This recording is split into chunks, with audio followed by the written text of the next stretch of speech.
अस्सलाम वालेकुम जी। अच्छा जी, आज की जो टॉपिक है ना वो एक भाई ने मुझे कमेंट किया था तो उसके मतलब है। तो उस भाई ने ये पूछा था कि यार मैं इंडिया से आ रहा हूँ तो नेक्स्ट ईयर, तो मैं उसके लिए लोन ले लूँ 30 लाख का कि नहीं, मेरे लिए क्या बेनिफिट रहेगा। तो उसकी मैं ये पूरी तफसील है वीडियो की, तो आप ये पूरी देखिए, आपके लिए ये ना नॉलेज वाली है। तो क्योंकि मैंने फिर पूरी तफसील इसमें बताई है, अपने बारे में भी बताया कि मैंने कैसे क्या किया, और ये वीडियो का मकसद आपको बता दिया और ये पूरी आपको ना एक्सप्लेन भी कर दी। तो मैं ये अंदर नहीं आज वीडियो बना रहा, अंदर बना बना मैं थक गया था, तो मैंने सोचा क्यों ना आज वॉक करने जाएं पार्क में। तो मैंने पार्क के अंदर बनाई है वीडियो, आप देखें, आपको सब अच्छी लगेगी वीडियो। और ठीक है, आप फिर पार्क में देखें। हेलो जी, आज का जो टॉपिक है ना जी वो ये है कि बड़ा इन्फॉर्मेटिव है। वैसे तो कुछ लोगों के लिए है जो अभी नहीं आए स्टूडेंट्स, या इन कंट्रीज़ में, इंग्लैंड में या कनाडा में या ऑस्ट्रेलिया में, जिन्होंने अभी नहीं ट्रैवल किया। तो ये उनके लिए ही है, जिन्होंने तो किया हुआ उनको तो पता है, उनके लिए नहीं है वीडियो। वो अगर देख रहे हैं तो वो अभी से छोड़ दें, अगर फिर भी देख रही हैं तो फिर भाई शुक्रिया। अच्छा, बात है बड़ी अच्छी कि एक भाई ने ना मुझे, इंडिया के एक भाई ने मैसेज किया है, कमेंट आया था पिछली वीडियो पे जो मेरी एक्सपेंस वाली वीडियो थी ना उसके ऊपर, कि ये आपको साथ में दिखा भी रही है। उसका मुझे कमेंट आया है कि यार मैं इंडिया से हूँ, बिहार से, अगर मैं 30 लाख का लोन ले लूँ तो क्या मेरे 3 साल बेहतरीन गुजर जाएंगे। तो मैंने दिया तो है जवाब, लेकिन मैं आज तफसील से दे रहा हूँ। बड़ा अच्छा बात की उसने, क्योंकि कुछ लोगों को नहीं पता होता, कुछ लोगों को पता है। जिन लोगों को पता है वो अगर किसी से जो एक्सपीरियंस कर रहे हैं वो शेयर कर देना, तो यार अगले बंदे का फ़ायदा हो जाता है बहुत ज़्यादा। ये मैंने ऑब्ज़र्व किया है। तो जो है ना वो बिहार से है, तो उस भाई ने कहा 30 लाख का मैं लोन ले लूँ। अच्छा, बात ये है कि यार देखो, सबसे पहली बात है पाकिस्तान में, ये पाकिस्तान के स्टूडेंट्स के लिए भी है, पाकिस्तानी स्टूडेंट्स को लोन तो नहीं मिलता। वैसे वो किसी से उधार लेके आ जाते हैं, उधार कि भाई हम यूज़ कर लेते हैं नेक्स्ट टाइम, फिर जब आते जाएंगे बच्चा कमाएगा जाके वहाँ से देता रहेगा। ऐसा नहीं है यार। देखो, लोन की बात, जो बात है ना लोन की, वो ये है कि इंडिया में लोन देती हैं बहुत सारी कंपनियां, बैंक देते हैं, स्टूडेंट्स को मिलता है। स्टूडेंट्स यूनिवर्सिटी के लिए, स्टडी के लिए बैंक लोन ले लेते हैं, और पीछे से फिर उनके घर वाले पैसे पे करते रहते हैं। या उनका होता है कुछ का, मैंने सुना है, आई थिंक मैं गलत हूँ या सही हूँ, कि उसने कहा कि जी वो स्टडी के लिए होता है, जो स्टडी कर रहा है बच्चा वही वापस आके दे देता है। ऐसा मुझे सुना है। आई थिंक मुझे लगता है ये ऐसा हो नहीं सकता। अच्छा, बात ये है कि वो जो है ना सीन लोन वाला, उसमें लोन में ये है यार, देखो अगर तो घर वाले को पास पैसे, आपके पास है बहुत ज़्यादा पैसे हैं, मतलब बिज़नेस, वो चाहते हैं कि हम डायरेक्ट इतने पे ना करें पैसे, लेकिन हमारा बिज़नेस है, ज़मीनें हैं, या फिर जैसे भी कोई बिज़नेस है, वो बिज़नेस हम चला रहे हैं, महीने की जो किस्त बनती है वो देते रहेंगे, फिर कोई इशू नहीं है। फिर तो आप 30 लाख का लोन ले लो, आप आ जाओ, फिर इशू नहीं है, फिर आप ईजी है आपकी। लेकिन अगर बात दूसरी ये है कि अगर किसी के घर वाले इतने पैसे नहीं अफोर्ड कर सकते, ना कोई बिज़नेस है, लेकिन सिर्फ आपके पास वो है, एक अल्लाह भला करे आपकी, ये इंडियन स्टूडेंट के लिए बात कर रहा हूँ मैं, ये पाकिस्तानों के लिए भी है कि जो बच्चे किसी से उधार लेके आ जाते हैं कि यार हम जो है ना पैसे ले लेते हैं, तो हम अपनी ज़मीन को या फिर जैसे वो गिरवी रखवा देते हैं, या वो लोग रखवा के पैसे नहीं ले लेते, वो इंडिया में एक लफ्ज़ कहते हैं ब्याज पे, वो वाले पैसे ले लेते हैं। लेकिन उनको इतना नहीं पता, वो खुद तो आ जाते हैं, लेकिन अपने घर वालों के लिए ना एक वो बहुत बड़ी मुसीबत खड़ी कराते हैं कि भाई पैसे उनके घर वाले कैसे देते। कुछ लोगों के बारे में मैंने सुना है ऐसा, एक दो मैंने स्टूडेंट सुनी है, मुझे एक बच्चे ने बताया कि ऐसा भी मैंने स्टूडेंट देखा है, खुद आ गया, बाकी घर वालों बेचारे देखते हैं कि भाई अब हम क्या करें। अब बात ये है कि 30 लाख की, भाई 30 लाख अगर तो आपको काम करना आता है, कि आप काम करना थोड़ा बहुत जानते हो, या कोई काम कर लेते हो यार, चाहे इंडिया में स्टूडेंट या पाकिस्तान में, फिर आपके लिए 20 भी बहुत है। 25 लाख लो और करके आ जाओ यहाँ पे, अपना काम करो, और साथ में अपना ख़र्चा निकाली जाओ और जो फ़ीस है ना वो यूनिवर्सिटी के पास पे करते रहो। लेकिन अगर बात दूसरी ये है कि अगर बात ये है दूसरी कि आपके ना पास काम करने की कोई स्किल नहीं है, आपको काम करने की आदत नहीं है, ना ही शौक़ है कोई भी, चाहे छोटा चाहे बड़ा, तो आपको कुछ नहीं करना आता ना, आ जाते हो कि यार मैं कोई काम करूं, तो भाई ऐसे यहाँ से पैसे नहीं मिलते, ना ही आपके पास इकट्ठे होने हैं और ना ही आपको किसी ने देने हैं। ऐसा कोई भी नहीं करता यहाँ पे, मतलब पैसे वाला सीन।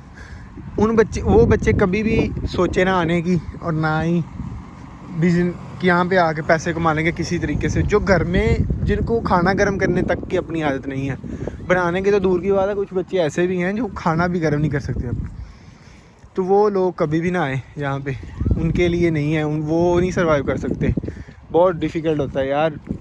अच्छे बच्चे जो काम करना जानते हैं वो बेचारे आके तंग होते हैं थोड़ा यार हम फंस गए हैं अभी आके। लेकिन ये है कि कुछ वक्त के लिए थोड़ी तंगी होती है, उसके बाद आप अपने आप को सर्वाइव कर लेते हो, आप ठीक हो जाते हो, ये बात है। और बात ये है भाई कि अल्लाह भला करे, पैसे ना इतने ज़्यादा उधार लो अगर, तो अपने पास कुछ ऐसा सरमाया है, आपके पास कुछ ऐसे इतने पैसे हैं तो फिर तो समझ में आता है।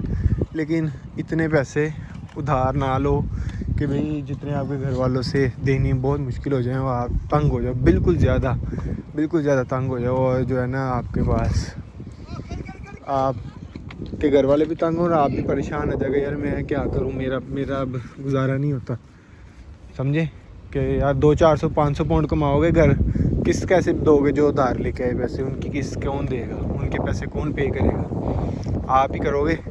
लेकिन अगर आपके पास कोई इतना काम नहीं है ना आपको करने की आदत है, तो फिर वो कौन पे करेगा, वो उसके लिए फिर तंगी है आपकी बहुत ज़्यादा। ये इन्फॉर्मेशन है यार पाकिस्तानी स्टूडेंट्स के लिए भी, ये है कि पाकिस्तानी स्टूडेंट जो है ना वो अपने मामे चाचे ताए फूफियों से पैसे उधार पकड़ लाते हैं कि आपको जो है ना वो 4-5 माह बाद आपको जो पहली किस्त दे देंगे 4-5 लाख की, टेंशन नहीं। उन्होंने कहा ठीक है, लेकिन इतना ना पता जो 4-5 लाख देना है वो देना कैसे है, मतलब वहाँ यहाँ पे कौन सा सोने की कान है जो आपने आगे जी वो करनी है, खुदाई करनी है और आपको पैसे मिल जाने, ऐसे ही है ना। यहाँ पे कौन सा कोई ऐसे कि भी पैसे रोड पे पड़े हैं कि भी रोड पे आओ पैसे इकट्ठे करो और चले जाओ, यूनिवर्सिटी की फ़ीस भी दे रहे हैं आपको, ऐसा नहीं है। पहले 5-4 माह तंगी होती है बंदे को बहुत ज़्यादा, फिर आते हैं पैसे, ये भी नहीं है आते हैं, लेकिन इतने नहीं आते कि भी जिससे आपके घर वाले आपकी जो पीछे जो आपका वो किस्त वाले पैसे हैं वो दे सके। हाँ कुछ लोग ऐसे हैं जिनके घर वाले अफोर्ड कर सकते हैं, जैसे कि पैसे अफोर्ड करते हैं माशाल्लाह, जैसे मेरे घर वालों ने किए हैं, कोई इतना इशू नहीं है। लेकिन इतने ठीक है, हमारे भी इतने कोई तगड़े हालात नहीं कि भाई बंदा के, लेकिन ये है कि तंगी नहीं होगी इतना, कोई मतलब ये नहीं है कि भाई भूखे नहीं मरेंगे, तंग नहीं होंगे। इस वजह से कह रहा हूँ कि भाई मैंने आपको बताया, ये मेरा एक्सपीरियंस है, आपके साथ मैं एक बात बता रहा हूँ कि भाई ऐसा भी होता है, ऐसा होता है ज़्यादातर कि कुछ लोग जो है ना अपनी घर वालों से अपने रिश्तेदारों से उधार ले आते हैं, उनको थोड़ी सी तंगी में डाल के कहते हैं कोई नहीं सर्वाइव हो जाएगा। भाई ऐसा ना करो, ऐसा नहीं बिल्कुल भी नहीं करना ज़िंदगी में अपनी, कि अपने घर वालों को तंगी में ना डाल देना, बाद में परेशान हो जाओगे। लेकिन एक बात ये है कि अगर आपको कोई ऐसा काम आता है ना ऑनलाइन, जिस पे जो फ्रीलांसर्स है बच्चे जो कोई काम ऐसा सीख के, जिनको कोई ग्राफिक डिज़ाइनिंग आती है, उसको पता है मैं पहले भी कोई महीने का $50-60 कमा लेता हूँ, यहाँ पे आके मैं और मेहनत करूँगा तो भाई कोई $400-500 कमा लूँगा महीने में। फिर खैर है, फिर आप किस्त भी लो भाई, वैसे रिश्तेदार से भी पकड़ लाओ, अपना मुश्किल वक्त गुजार लो, उसके बाद आप जो है ना अपने पैसे उनको पे कर देना किस्तों में, $400 या $500 जितने आप पे कर सकते हो, जितने आपको पता है आपके पास इजीली मैनेजेबल है उतने कर दो। ये वाला सीन है। बाकी आपको यही इन्फॉर्मेशन देनी थी। वो भाई ने बड़ा अच्छा क्वेश्चन किया था मेरे से कि यार मैं इतने पैसे लेके आ जाऊँ इंडिया से 30 लाख। यार इंडिया का जो 30 लाख है वो पाकिस्तान के 60 लाख के बराबर है, काफ़ी पैसे हैं। लेकिन अगर पाकिस्तान के हिसाब से भी लगाऊँ ना, अगर पाकिस्तान की फ़ीस भी यहाँ पे एडजस्ट करें तो भाई 1 साल की जो फ़ीसें ही फ़ीसें हैं ना वो 80-90 लाख रुपए बनती है। सॉरी 1 साल की फ़ीस ही जो फ़ीस है ना वो 27 से 28 लाख बनती है। और अगर थोड़े बहुत एक्सपेंस डाल लो 30 पे पहुंच जाते हैं। लेकिन ख़र्चा निकाल के कह रहा हूँ, जो ख़र्चा है वो तो आपने खुद ही पे करना है, उठाना है। लेकिन उसके बाद कह रहा हूँ 30 लाख, तो 3 साल का ग्रेजुएशन के लिए 3 साल का 90 लाख। सोचो कि आपके भी 30 लाख नहीं काम आना, जो भी आपने वो उधार लिया होगा या फिर ब्याज पे लिया। तो ये तभी काम आएगा जब आपके अपने पैसे होंगे। अपने बेशक 20 लाख भी है ना, कोई टेंशन नहीं है, पहला साल सर्वाइव करो, दूसरे साल तक कोई ना कोई सबब लग ही जाता है। कुछ खुद कमाओ, कुछ घर वालों से फिर सपोर्ट मांग लो, और फिर आपका जो काम है ना वो हो जाएगा।